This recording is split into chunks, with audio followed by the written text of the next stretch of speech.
Be here shortly.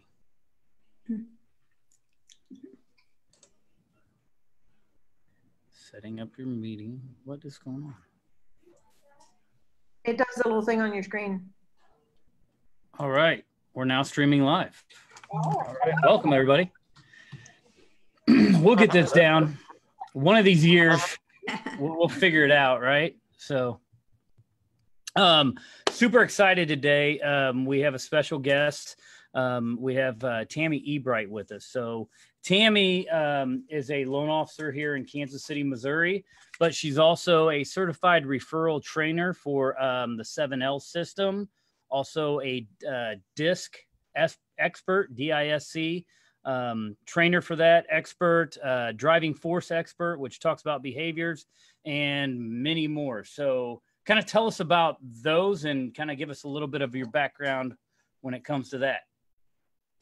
Well, thanks for having me. I was excited to have the opportunity to talk to your community. So, yes, so I actually have been in sales. I say since I was about 12 years old, when I was selling sunglasses and ninja stars at flea markets with my parents. Oh, nice. And when I was about 28, I did finance and insurance at a car dealership and then got into mortgages and have had a 20-year mortgage career. About 6 years ago, I started Sandler training, and that's when I started learning about DISC. And DISC is actually how we communicate. So each person has the various, so DISC is an acronym. D stands for dominance. It's how we solve problems and challenges. I is influence. It's how we influence other people to our point of view. S is steadiness. It's the pace of the environment that we prefer. And then C is compliance. It's rules and procedures set by other people. And so once you learn more about this language, it helps you to create win-win relationships with other people quicker and more effectively. I learned about DISC years ago, and it changed my business almost instantly, because as soon as you can recognize what that DISC is with somebody else, then you can sell to them easier, just like you were saying, right? So yeah. So tell us about, I really want to, the DISC, and then we can take it down that road if you want, but what I put in here is, getting more referrals and really getting more referrals through networking, right? So I know we're going to talk about maximizing a networking event, but before we get into that, what are some networking events that let's say we're talking to a newer agent right here. What are some networking events that a new agent coming in, they're like, I don't know where to even start networking, right? So where would you suggest they start? Well, I would suggest that a newer agent, what they would want to start with is they need to start by organizing their own database. And so they may think, I don't have a database, but we all have a database. You just don't really understand who you know until you start really thinking about it. And that's how you build your own community. So think about, who does your hair, who is a family friend. And so you start by calling those people and not saying like, hey, I just got into real estate, but you want to always make it about them. How can you help them? When you can solve other people's challenges and help them to reach their goals, then they're going to naturally want to help you. So you call them wanting to give to them and help them, and they're going to say, now, how can I help you?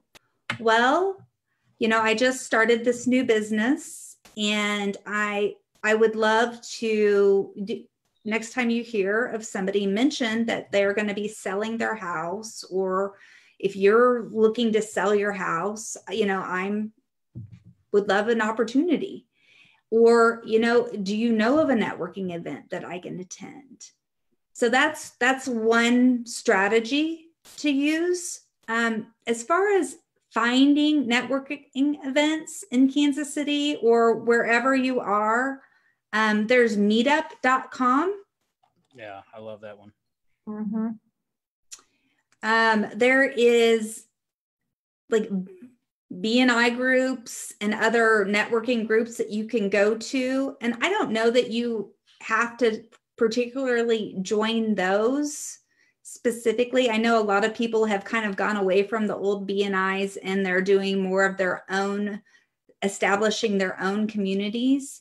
But joining like a Women's Council of Realtors, getting active in your local boards and meeting with other realtors and finding out where they're going and who they're meeting with. You might not think that networking with other realtors is going to help you, but it really does. Because finding a mentor locally that is a step further is also a really good way to not reinvent the wheel. So yeah, and I love meetups because you can get local with what you're interested in. I mean, they have local meetup yoga classes, local meetup for dogs. I saw one the other day, this guy, like single men who want to walk dog. He's like, come walk your dog. A bunch of not single men, but men who have issues, right? Like to talk about family and, kids issues, family issues, and just, hey, if you're home and let's go walk our dogs together and talk about man stuff that helps us with our family. Right. Yeah.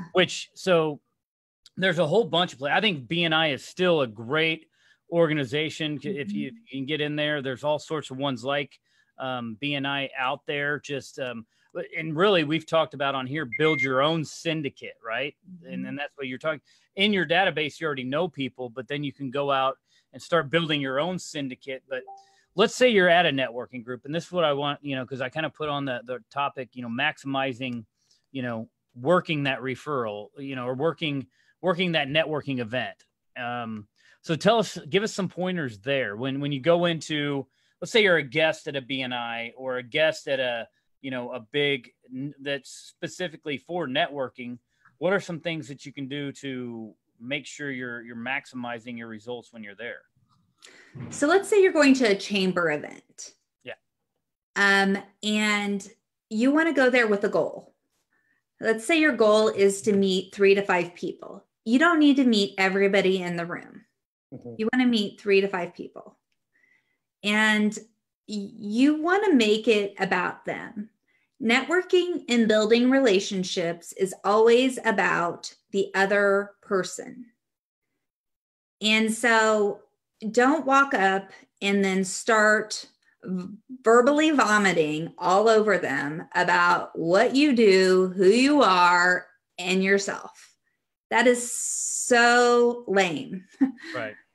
And this topic actually came up because when I seen you the other day, we were in the middle of a conversation and somebody came up and started doing that to you. And I thought, wow, that would be a really great topic to talk about. Is they came up and started saying, hey, this is all about my business. And hey, make sure you're sending me referrals. And I thought, wow. Right. Yeah. Have no idea what my goals are for my business, what I'm focusing on, what if I have a niche or, what I'm trying to do. They were just like, oh, you're in real estate. Here, send me business. Yes. I don't know you. So why don't do you want to take me on a date before we go straight to bed? I mean, no foreplay at all. Right there. Yeah. So, But I want to kind of back it because the first thing you said I think is really important, and you went past it, is have a goal and a plan when you're going to the networking event, right?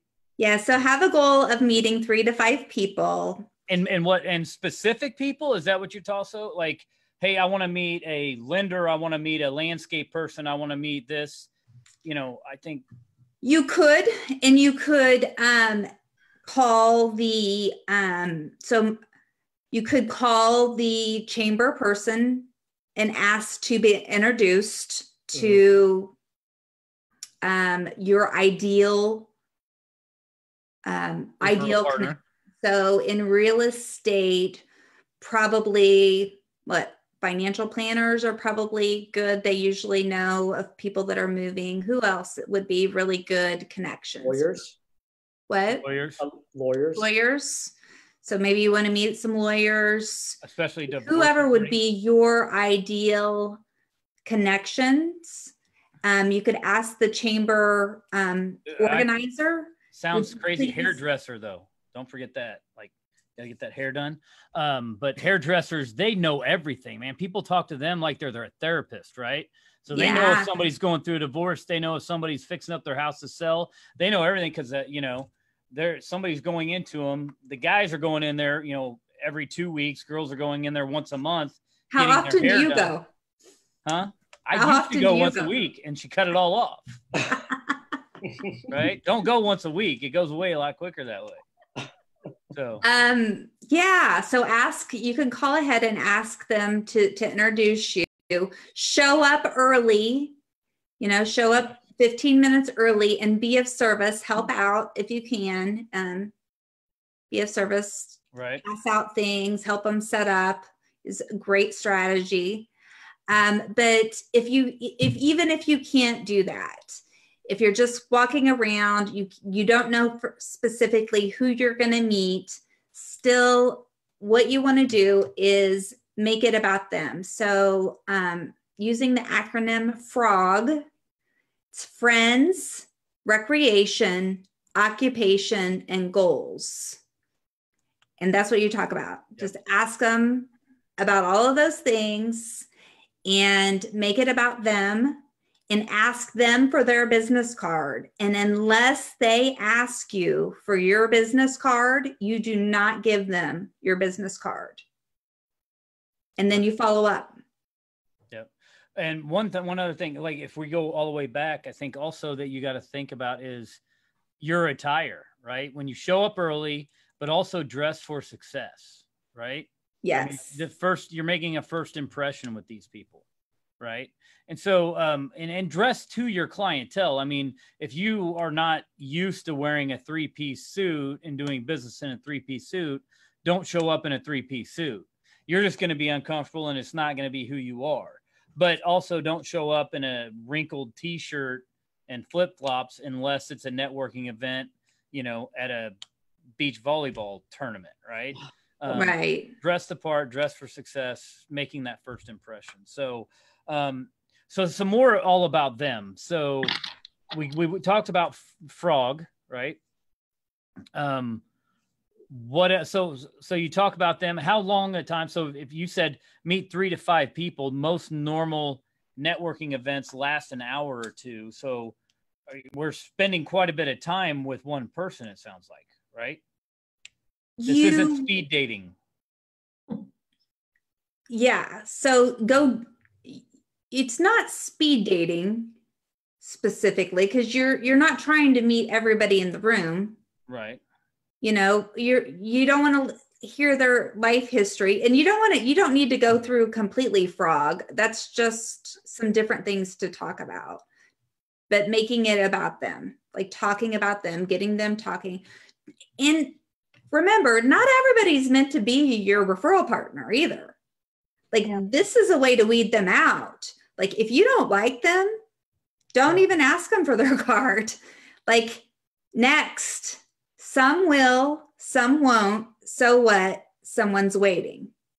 Right. Like not everybody is meant to work with you. And the sooner that you realize it and cut them off, the better you will be.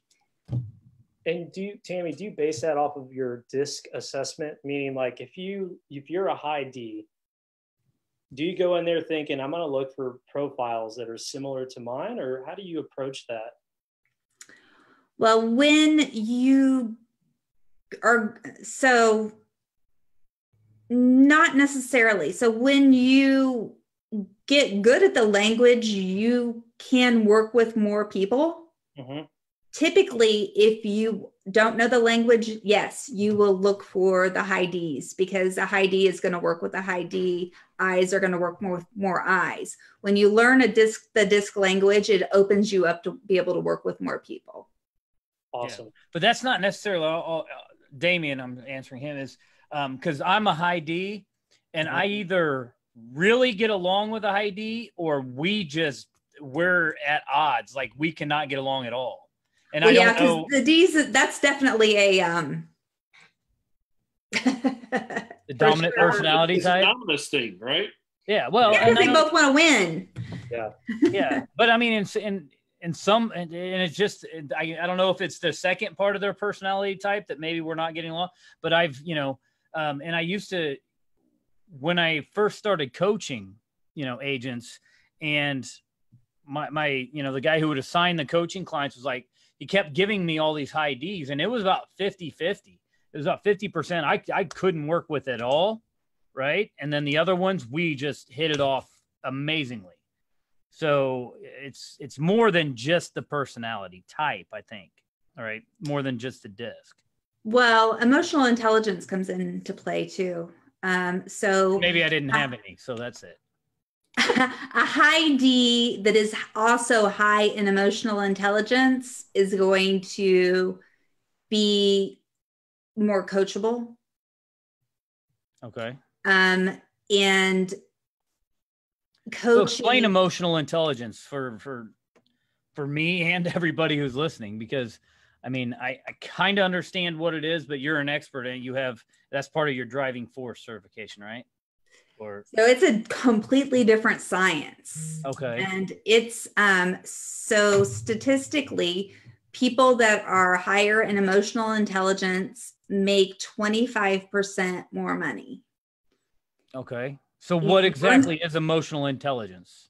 So there's 5 quadrants of emotional intelligence. So it's self-awareness, self-regulation, motivation, other awareness, so basically empathy, and then regulation with others. And it's the assessment actually scores where you are in each quadrant, and then gives you an overall average. And then the assessment that I use actually gives you ways to increase it in each category. It's pretty cool. Okay. So give me an example of, like we just talked about, there's 2 D personality types. How could you tell the difference between one who has more emotional intelligence and somebody who doesn't? The one that does can control their emotions and will be less likely to fight with the other. Okay. So there'll be less conflict. They'll be less abrasive, because the D, they both want to win, but the other will understand that it's not personal. Okay. They'll be less confrontational. Like I'm a high D. Would you think that I'm a high D? No. But I'm also very high in emotional intelligence. Now, maybe when I'm drinking, it's a little less to read. But so what you're saying is high emotional intelligence, they're gonna be able to mask their disc more, maybe. Is that kind of it? Yes. They're able to they know who, well, mask control. No, they're not masking it. They're able to regulate their emotions better. Almost like a chameleon, right? So like a chameleon kind of changes its colors based upon where it's at. I mean, so are you saying that people with emotional intelligence can do the same thing? They're able to regulate their emotions. They're able to understand themselves and others and not take things personally, like we might if we're lower in emotional intelligence, because what people do is not about us. That's the thing, is we take it as a society, we take everything personally. And what people do is really a reflection of who they are. It's not us. It's Right. People don't like get up in the morning and go, you know what? I'm going to try to piss Tammy off. But they might make me mad. And as a high D, I might really want to rage about it. But because I have learned this and I know this about myself, I can now control it. But it's not always been like that. It's only been like that since I've learned about myself and having the science and the assessment and saying, okay, well, Tammy can tend to be abrasive and aggressive. I was like, really? And I have a high SC son. So it was really important for me to learn this because he's my opposite. And I stress him out when I get mad. And even if I'm not mad at him, if I'm just mad and I'm mad at somebody else and I'm like, because as a D, you get like, yeah, you know when we're mad. Right? He's like, and you can see his anxiety in his body. So for me as a parent, that's where I seen it. And I learned I needed to learn how to control my emotions, and it helped me in my business.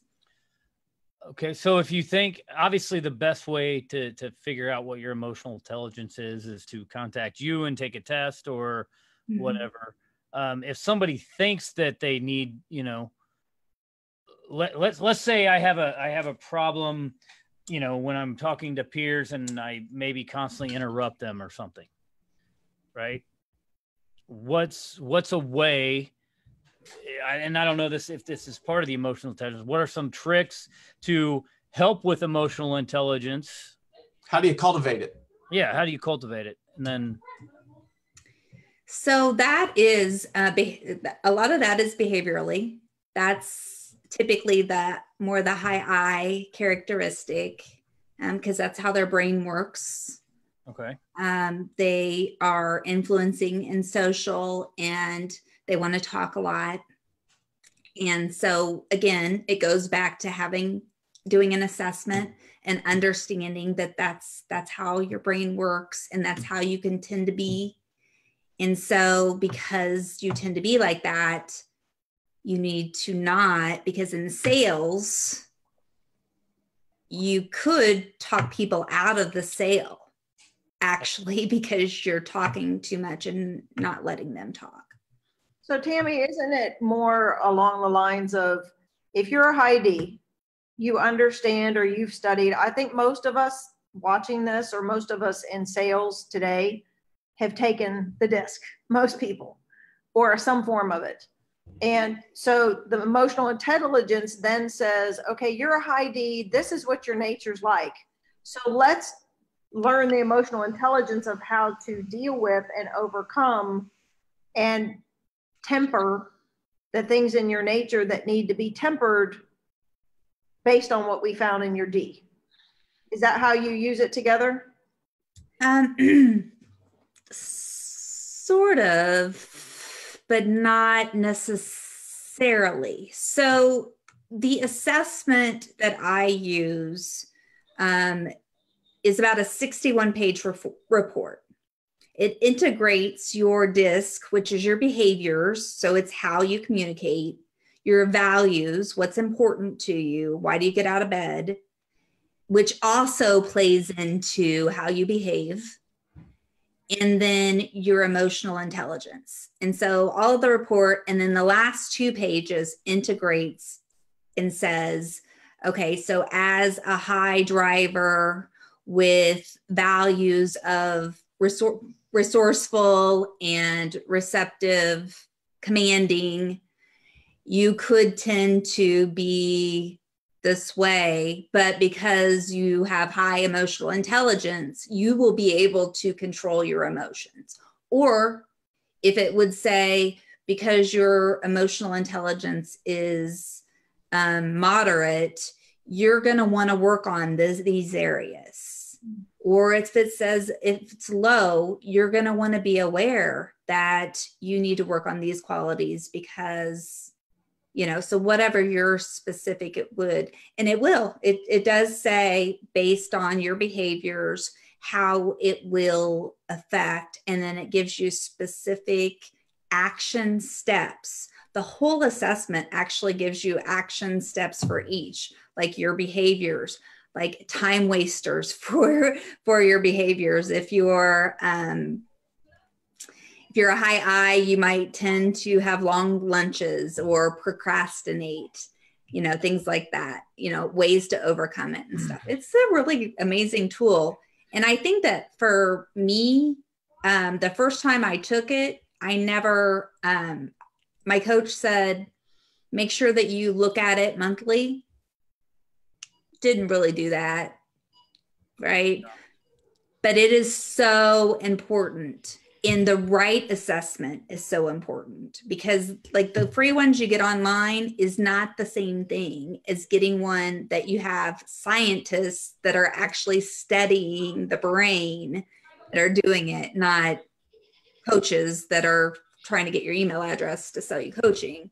So what I'm hearing is, you have a website though, Tammy, that we could give people, that we could attach to this training, that people could either go to your website, or I don't know if you have a website set up specifically for people to log in and give you their info and start going through this process for this particular piece? I do. My website is unleashyouramazing.com. And I only have the option up there right now to be able to do the Trimetrics EQ assessment. There are other options, but honestly, I feel like it is really the best option for you to get a complete picture of who you are. But I'm, happy to have conversations on other options too.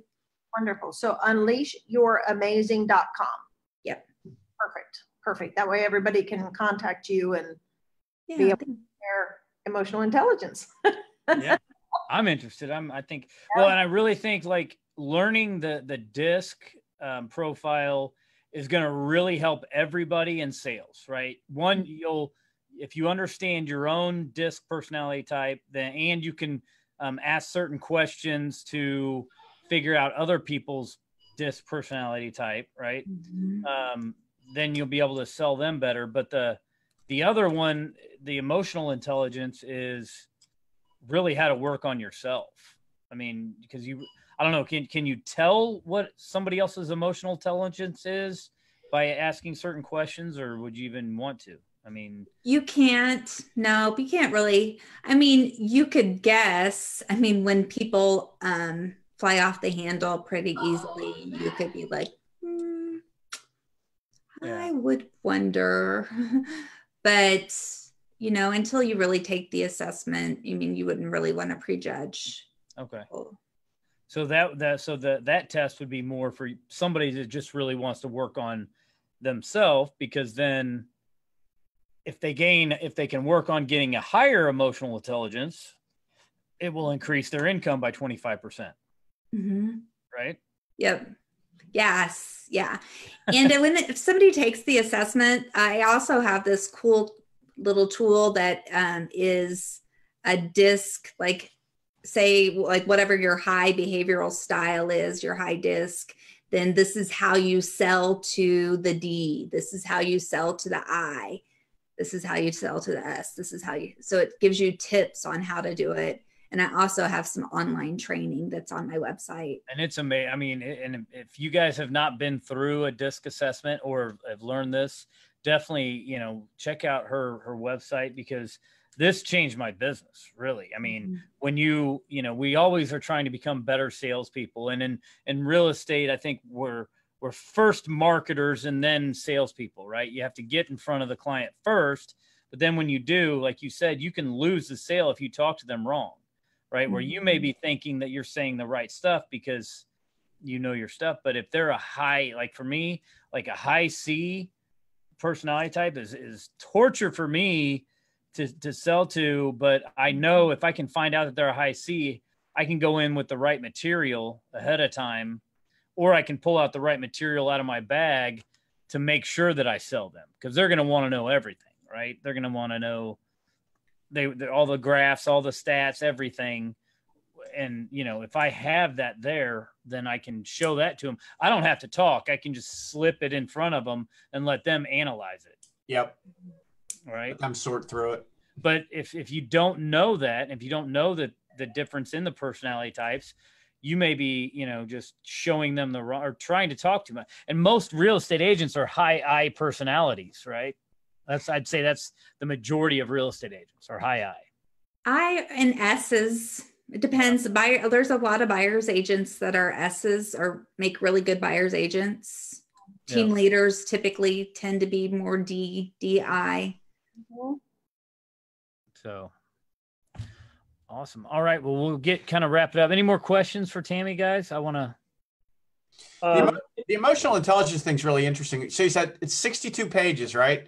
Mm-hmm. So it's pretty in depth, a lot of questions to answer. How accurate do you find people will answer a 62-page questionnaire? Well, it takes about 30 to 35 minutes to take it, and it's online. So you get a report that's 62 pages. Gotcha.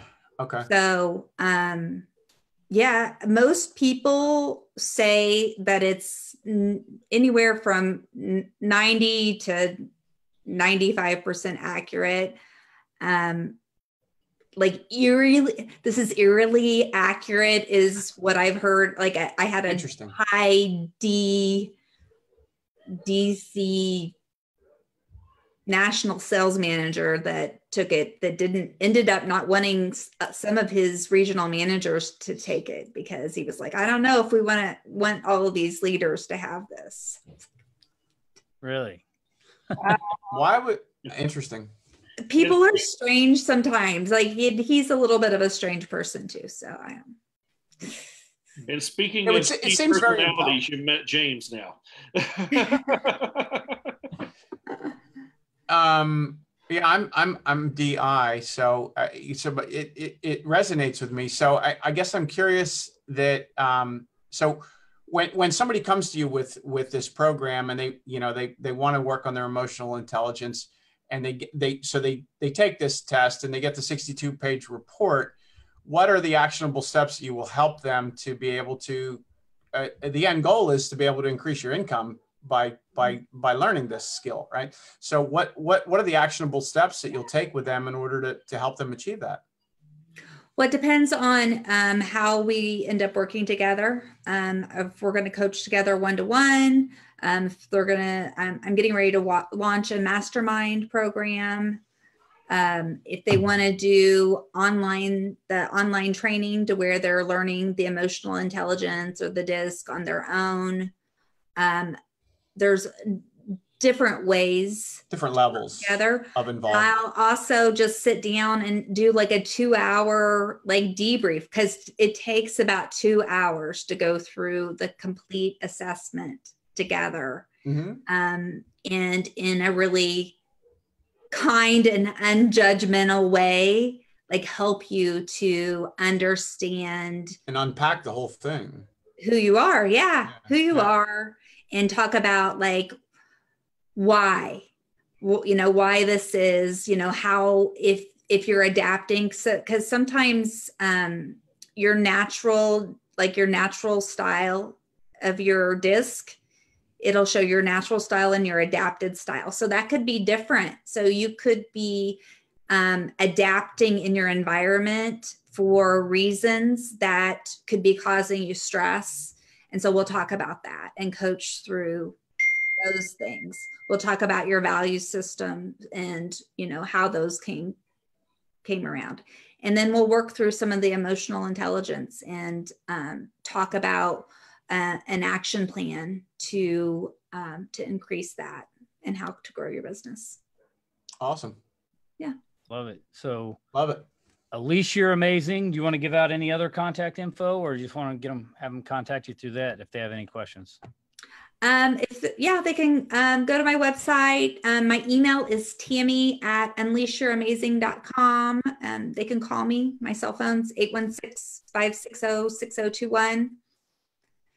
All right.